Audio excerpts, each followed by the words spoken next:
مولانا روم علیہ الرحمٰن نے فرمایا کہ یہ جو زندگی ہے یہ ایک قیمتی ہیرے کی طرح ہے، کہ جس طرح ایک آدمی کو ایک قیمتی قسم کا ہیرا ملتا ہے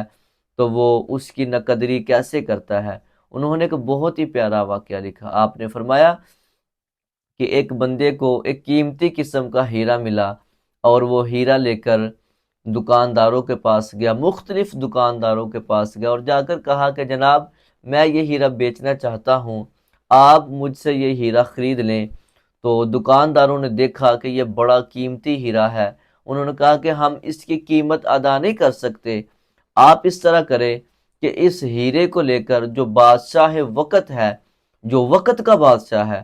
اس کے پاس اس ہیرے کو لے جائیں، وہ اس کو خرید لے گا۔ تو وہ بندہ جب وقت کے بادشاہ کے پاس اس ہیرے کو لے کر گیا تو بادشاہ کو وہ ہیرا بڑا پسند آیا،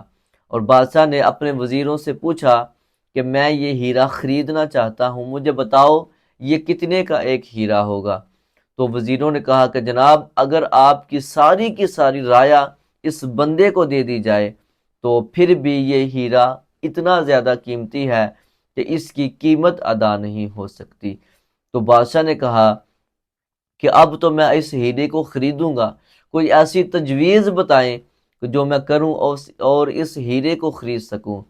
تو ایک بندے نے، ایک وزیر نے کہا کہ جناب آپ یہ ہیرا خرید سکتے ہیں۔ اور بادشاہ نے پوچھا وہ کیسے میں خرید سکتا ہوں؟ اس نے کہا کہ اے بندہ خدا، جو ہیرے کا مالک تھا اس کو کہا کہ تم صبح بادشاہ کے محل میں آ جانا اور طلوع آفتاب سے لے کر غروب آفتاب تک بادشاہ کے تمام خزانے، ہر چیز کے خزانے تمہارے لیے کھلے ہیں، تم جو چاہو جہاں سے چاہو جتنا چاہو لے کر جا سکتے ہو۔ تو اس بندے نے خوشی خوشی وہ گھر گیا، غریب بندہ تھا، وہ خوشی خوشی گھر گیا، ساری رات یہ سوچتا رہا کہ میں فلاں چیز لے کر آؤں گا، میں فلاں چیز لے کر آؤں گا، اور اسی سوچ بچار کے اندر وہ سو جاتا ہے۔ اور جب صبح طلوع فجر ہوتی ہے، یعنی طلوع آفتاب کے وقت جب بندہ بادشاہ کے محل کے اندر داخل ہوتا ہے تو سب سے پہلے کپڑوں والی الماری کے اندر جاتا ہے، طرح طرح کے قیمتی قسم کے سوٹ وہ دیکھتا ہے اور یہ سوچتا ہے کہ میں فلاں فلاں سوٹ کو لے کر اپنے ساتھ جاؤں گا، اور تھوڑی دیر کے بعد پھر اس کو شاہی دسترخوان اس کے آگے کھل جاتا ہے، وہاں پر وہ رنگا رنگ کے کھانے کھاتا ہے، کھانا کھانے کے بعد پھر وہ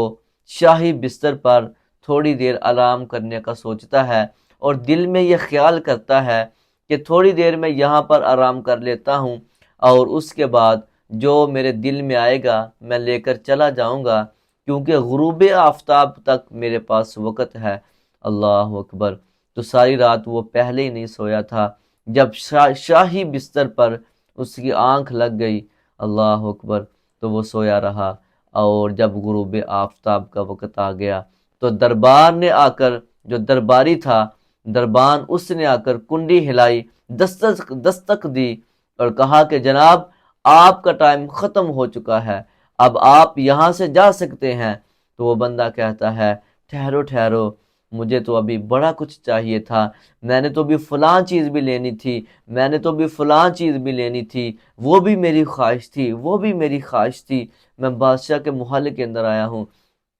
اللہ اکبر! لیکن وہ کہتا ہے جناب اب آپ کا ٹائم ختم ہو گیا ہے، اب آپ یہاں سے کچھ بھی نہیں لے کر جا سکتے۔ اور وہ بادشاہ کے ہاں اس نے اس ہیرے کو بھی گوا دیا اور ساتھ بھی لے کر کچھ نہ آیا۔ مولانا روم علیہ الرحمٰن نے فرمایا اسی طرح انسان کی زندگی بھی ایک قیمتی ہیرے کی طرح ہے۔ ہم یہاں پر آئے تو اس لیے تھے